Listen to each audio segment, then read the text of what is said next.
Adesso prepariamo una ricetta con il bimbi dove scopriremo la bellissima funzione della cottura multilivello, perché andremo a cucinare un sugo di condimento nel boccale, utilizzeremo il cestello per cucinare le patate e le carote di contorno e nel varoma andremo a cucinare dei bocconcini di pollo panati. Iniziamo e come primo passaggio dobbiamo bagnare e strizzare un pezzo di carta forno che andremo a posizionare all'interno del nostro boccale e lo mettiamo da parte, ci servirà nel secondo momento. Andiamo avanti, abbiamo già rivestito il varoma come vi ho detto e adesso andiamo ad inserire all'interno del boccale 20 grammi di erbe aromatiche, potete mettere quello che volete, rosmarino, prezzemolo, erba cipollina, tutto quello che volete voi, quello che preferite.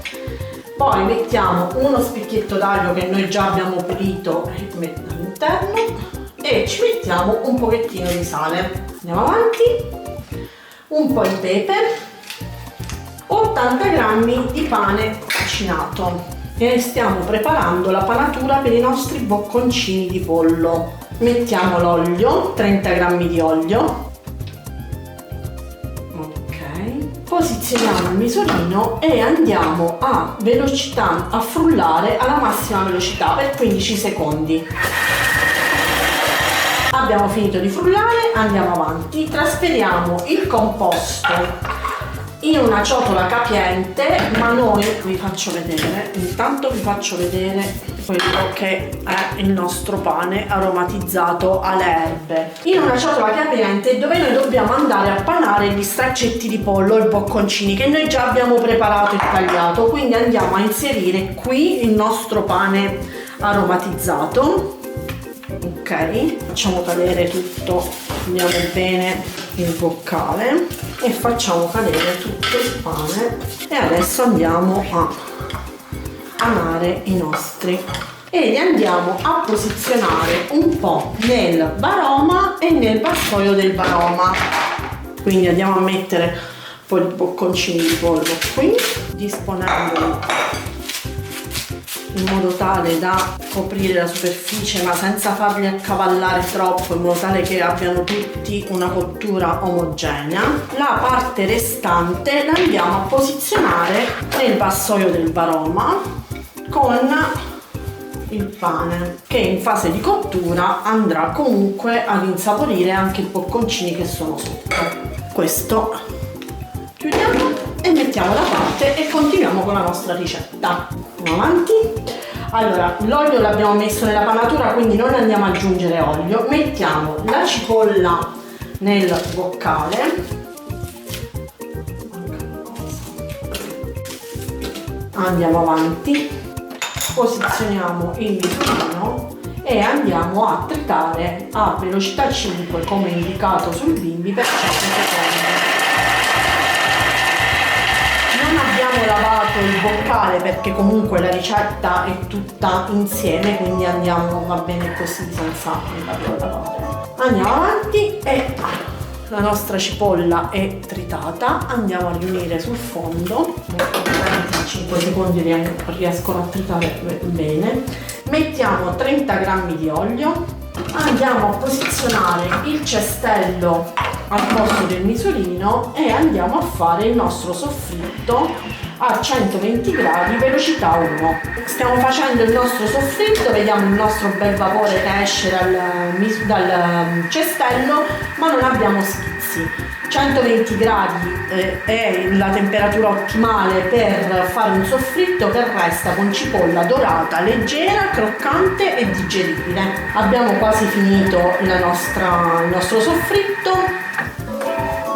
Andiamo avanti, inseriamo all'interno del boccale, mettiamo tara, inseriamo 300 grammi di acqua. Andiamo a inserire l'acqua e la polpa di pomodoro perché ci serve la parte liquida per creare il vapore, in quanto cucineremo al vapore le patate, le carote e il pollo. Mettiamo 200 grammi di polpa di pomodoro a pezzi, o va bene anche la passata, quello che avete in casa.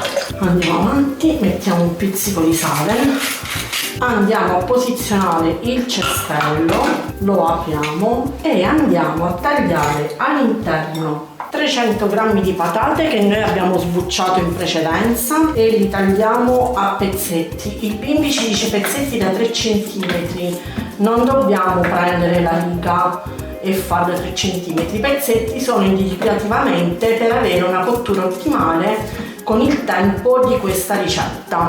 Le misure sui pezzi dobbiamo prestare attenzione semplicemente quando con il nostro bimbi andiamo a grattugiare, tritare tipo parmigiano, pane per fare il pane macinato, perché dei pezzi troppo grandi potrebbero andare ad ostruire il movimento delle rame e quindi avere poi dei problemi di blocco. Mettiamo le altre patate. Anche se ne mettiamo un pochettino di più non succede niente, considerate che all'interno del cestello noi riusciamo a cucinare a tocchettini anche fino a 1 chilo di patate. Andiamo avanti e mettiamo le carote tagliate a rondelle, quindi tagliate direttamente. Andiamo avanti, mettiamo un pizzico di sale e un pizzico di pepe sulle nostre carote e patate, in modo tale da insaporire un pochettino. Chiudiamo il cestello, posizioniamo il nostro coperchio e andiamo a inserire sopra il nostro varoma dove avevamo i bocconcini di pollo. Andiamo avanti, cucineremo per 25 minuti al varoma, velocità 2, i nostri bocconcini, patate e carote e il nostro sugo. Ok, abbiamo finito la nostra cottura al varoma. Andiamo avanti e vediamo cosa ci dice il bimbi. Ci dice di togliere con attenzione. Mi raccomando, quando aprite il varoma, sempre con l'apertura non verso il nostro viso ma dall'altra parte. Togliamo il coperchio e mettiamo i nostri straccetti di pollo che sono cotti. Poggiamo qui, andiamo avanti, togliamo il coperchio che al momento lo poggiamo sopra. Con la spatola andiamo a prendere il nostro cestello e lo tiriamo fuori e andiamo a svuotare le nostre patate e carote che sono cotte e le andiamo a inserire nel nostro e spostiamo le patate e le carote. Andiamo a mettere i nostri traccetti nel nostro piatto da portata. Fate attenzione perché un pochettino scotta. Faccio vedere questo. Mettiamo anche questi altri e poi vi faccio vedere traccetti, patate e carote. E adesso per ultimo vi faccio vedere la nostra, scusate, rappresa. E la nostra cena è pronta. Mettiamo un filo d'olio sulle nostre patate e carote e poi assaggiamo.